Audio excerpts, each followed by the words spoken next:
Hello and welcome friends, again welcome in your own YouTube channel Gyanista. दोस्तों, आज हम हमारे चैनल पे पढ़ने वाले हैं advance technology in information communication technology. दोस्तों, आज हम पढ़ने जा रहे हैं एक ऐसा टॉपिक जो आज के टाइम का लेटेस्ट और अपडेटेड टॉपिक है। चलिए बढ़ते उस टॉपिक की ओर। In this chapter what will we you learn? First is virtual reality, application of virtual reality, 3D printing, किनली, cloud storage, robotic, drones, wearable computers, artificial intelligence. तो मेरे प्यारे दोस्तों, ये 9 टॉपिक आज के टॉपिक में हम कवर करने वाले हैं। तो देखते रहिए, आगे बढ़ते हैं इस टॉपिक के साथ। तो सबसे पहले हम बात कर लेते हैं मेरे प्यारे दोस्तों वर्चुअल रियलिटी के बारे में। क्या होती है वर्चुअल रियलिटी? Let's see.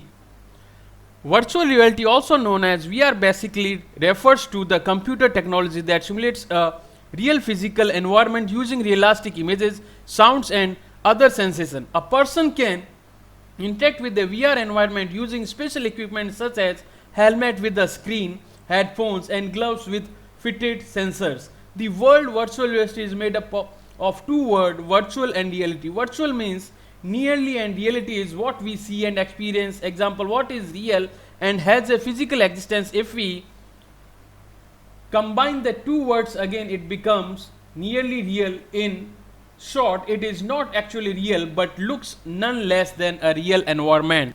तो my dear friends, virtual reality आज के टेक्नोलॉजी के टाइम में एक क्रांति है, एक बहुत बड़ा आविष्कार है।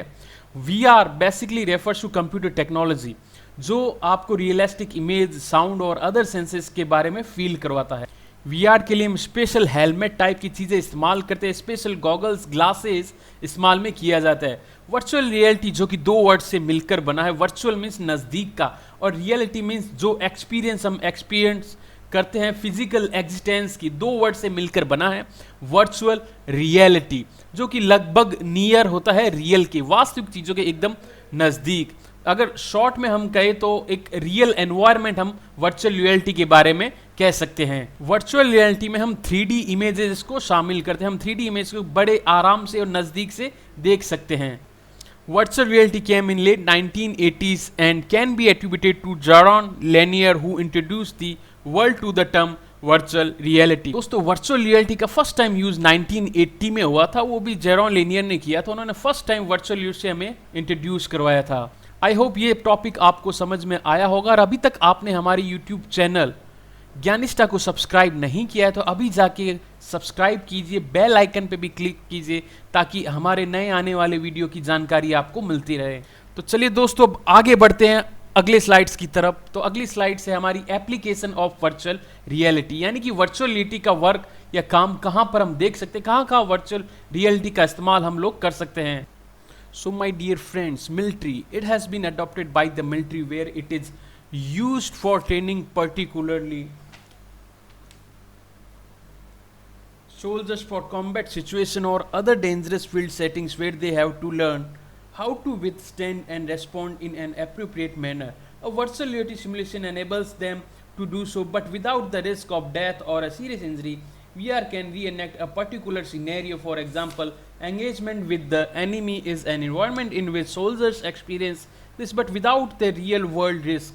This has proven to be safer and less costly than traditional training methods.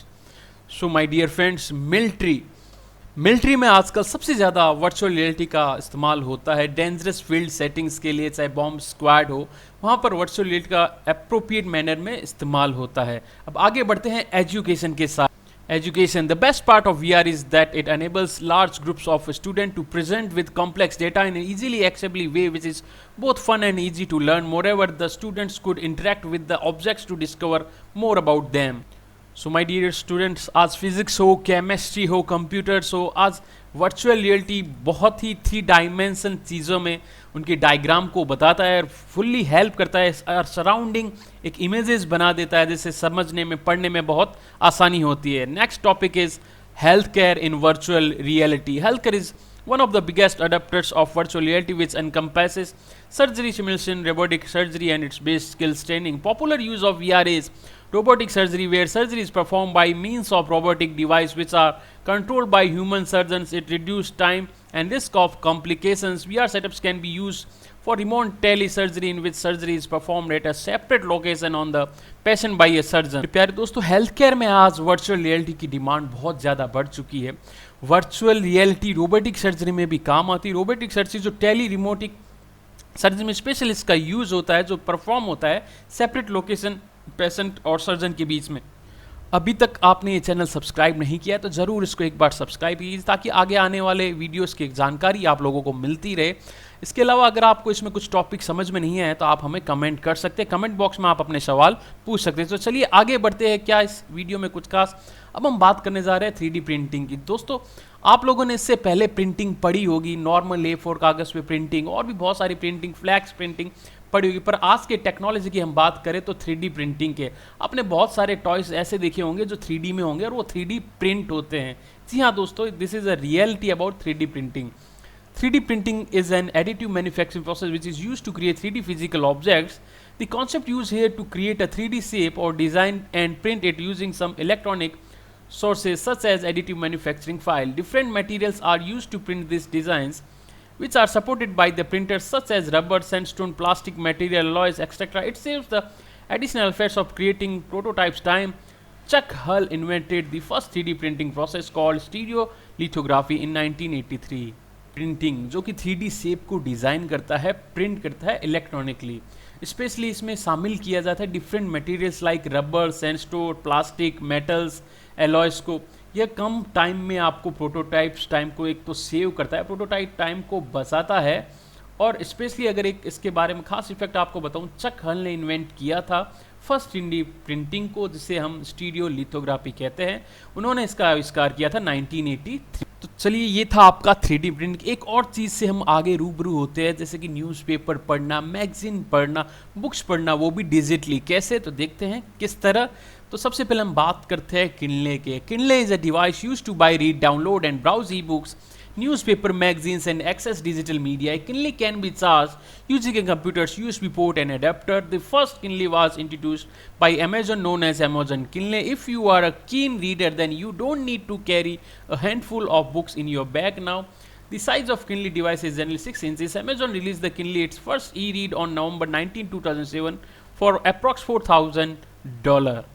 तो दोस्तों, एक छोटा सा फैक्ट अगर मैं आपको बताऊं कि नीदरलैंड एक ऐसा देश है जहां पर कागज़ का इस्तेमाल कम से कम होता है। ठीक इसी तरह ये किनले डिवाइस आपको कागज़ का इस्तेमाल करने के या बहुत सारी बुक्स एक साथ कैरी करने की आवश्यकता ही नहीं देता है। आप आराम से एक छोटे से टैबलेट साइज़ में बहुत सारी लाखों की तादाद में मैगजीन्स यहाँ पर रीड कर सकते हो।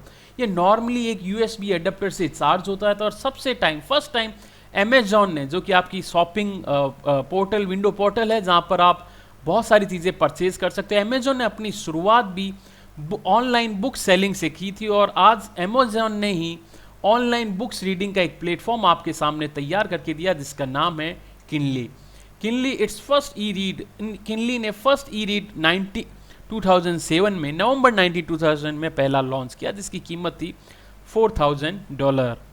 तो दोस्तों, अब आप अपने न्यूज़पेपर हो, मैगजीन हो, कागज़ को बार बार इधर से उधर कैरी करने की ज़रूरत नहीं है। आप एक डिजिटली, आप कह सकते हो मोबाइल में या इस किनली डिवाइस में आराम से पढ़ सकते हो।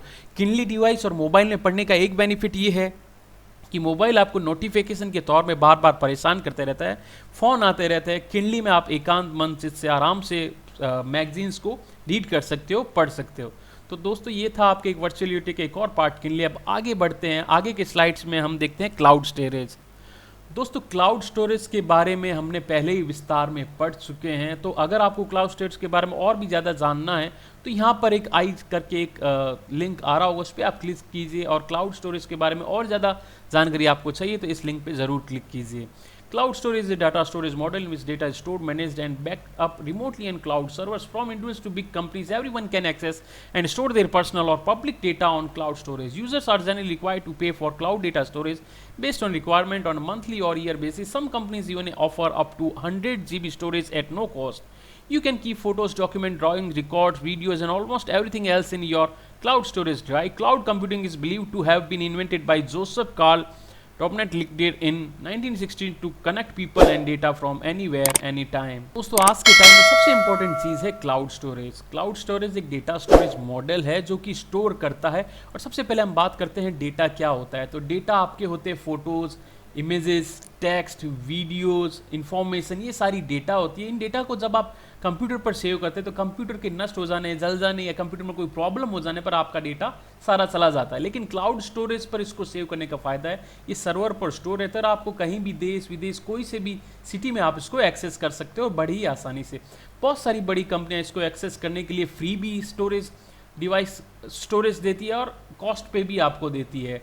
नॉर्मली आपको कुछ पे करना पड़ता है, कहाँ कुछ कंपनियां आपको 100 GB तक की फ्री कॉस्ट पे आपको डेटा स्टोर करने के लिए देती हैं। पहले मैं आपको बता चुका हूँ, photo, documents, drawing, recording, video, almost हर चीज़ आप डेटा के रूप में क्लाउड स्टोरेज पर सेव कर सकते हो। आज के टाइम में सबसे इंपॉर्टेंट चीज़ है क्लाउड कंप्यूटिंग। टेक्नोलॉजी के जगत में बहुत बड़ी क्रांतिकारी चीज़ क्लाउड कंप्यूटर इन्वेंटेड किसके द्वारा किया गया था? जोसेफ कार्ल रॉबनेट के द्वारा 1960s में, जो कि कनेक्ट करे पीपल को कहीं भी किसी भी समय आपको कनेक्ट कर सकता है।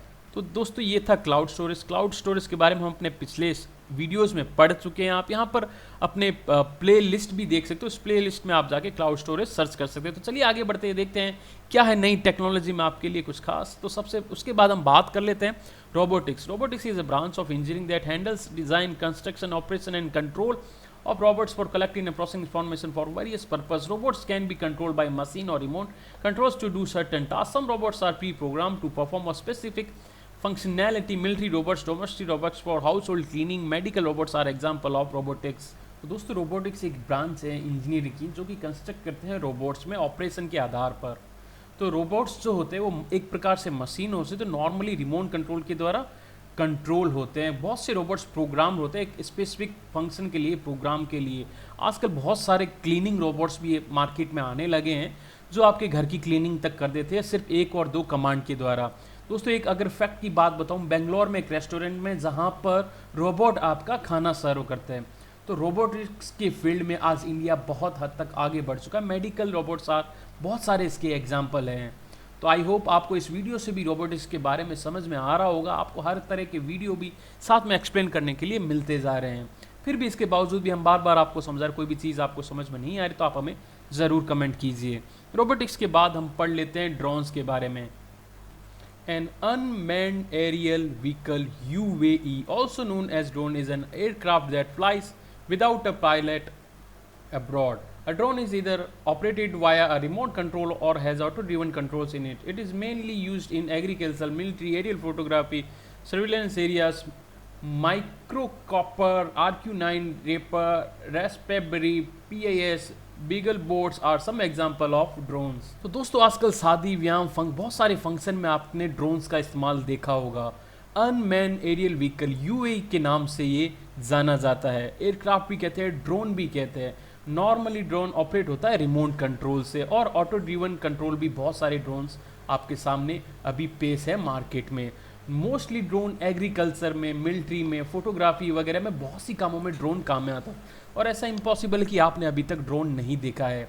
मिक्रोकॉपर, RQ9 ये सारे एग्जाम्पल है ड्रोन के। चलिए दोस्तों आगे बढ़ते हैं, देखते हैं क्या है आगे की स्लाइड्स में आपके लिए कुछ खास नया। Wearable computers. So my dear friends, wearable computers or wearable device are categories of tech devices that can be worn by a consumer under, with, on top of clothes. Such devices often provide users with information related to health and fitness, social media, take photos, surveillance, navigation, map, listen to music, access emails and much more. Multitasking is another great feature, allowing users to switch from one application to another without ever exiting the current one. Wristband, Google Glasses, Motorola, Connect Coin, wristwatch like Apple Watch, Galaxy Gear. तो दोस्तों आज हम बात करने जा रहे हैं wearable computers की। वियरेबल कंप्यूटर्स आज का टाइम है स्मार्ट वॉच का। स्मार्ट वॉच जिसके हम साथ साथ म्यूज़िक सुन सकते हैं, अपने कॉल को कनेक्ट कर सकते हैं, उससे फ़ोटो ले सकते हैं, वो कहलाती है स्मार्ट वॉच। स्मार्ट वॉच को हम शामिल कर रहे हैं वियरेबल कंप्यूटर्स में। ऐसे कंप्यूटर जिनको हम पहन सके। वियरेबल मीन्स यहाँ पर होता है जिसको हम पहन सके, जिसको हम शरीर पर कपड़े के रूप में इस्तेमाल कर सके। तो बहुत सारी ऐसी डिवाइस है जो फ़ोटो लेती है, नेविगेशन, मैप्स तक उसमें होता है, वो कहलाते हैं वियरेबल कंप्यूटर्स। बहुत सारी एप्लीकेशन हम वियरेबल कंप्यूटर्स में स्विच कर सकते हैं अपने स्मार्टफोन के साथ। स्पेशली अगर मैं बात करूँ रिस्ट बैंड की, गूगल ग्लासेस की, मोटोरोला कनेक्ट कॉइन की, ये सारे वियरेबल कंप्यूटर्स के पार्ट है।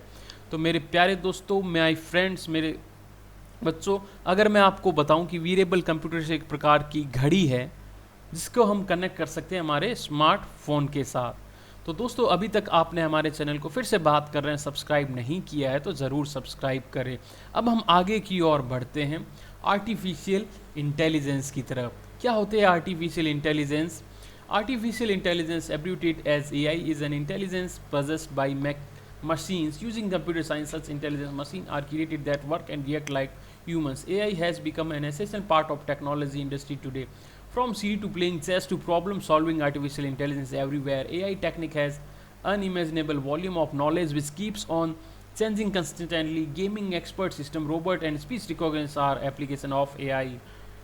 तो दोस्तों, आर्टिफिशियल इंटेलिजेंस की अगर हम बात करते हैं, आर्टिफिशियल इंटेलिजेंस को हम शॉर्ट में एआई कहते हैं, जो कि नॉर्मली प्रोसेस किया जाता है मशीन्स के द्वारा। आज कंप्यूटर साइंस के टाइम में इंटेलिजेंट मशीन का काम करती है आर्टिफिशियल इंटेलिजेंस, जो रिएक्ट करती है ह्यूमन बिहेवियर के साथ। आज के टाइम में टेक्नोलॉजी का एक पार्ट बन गया है आर्टिफिशियल इंटेलिजेंस। आपने एप्पल फॉर्म में सीरी करके देखा होगा, एक ऑप्शन जो आपके साथ चेस प्ले करता है। आपने अमेजॉन, किनले, बहुत सारी चीज़ें ऐसी थी जिसमें आर्टिफिशियल इंटेलिजेंस वर्क करता है। आर्टिफिशियल इंटेलिजेंस का सबसे बड़ा एग्जांपल है सीरी। आपके क्वेश्चन का ना केवल रिप्लाई करता है बल्कि आपके साथ गेम भी खेल सकता है। Normally gaming, expert system, robot, speech recognition में एआई इस्तेमाल होता है। तो दोस्तों, ये थे आज के वीडियो टॉपिक्स। अगर इसमें से आपको कुछ भी समझ में नहीं आया तो आप हमें कमेंट कीजिए। जो प्रॉब्लम आपको आ रही है हमारे वीडियोस में, वो हमें आप अपना फीडबैक दीजिए कि कहाँ पर आपको क्या प्रॉब्लम आ रही है।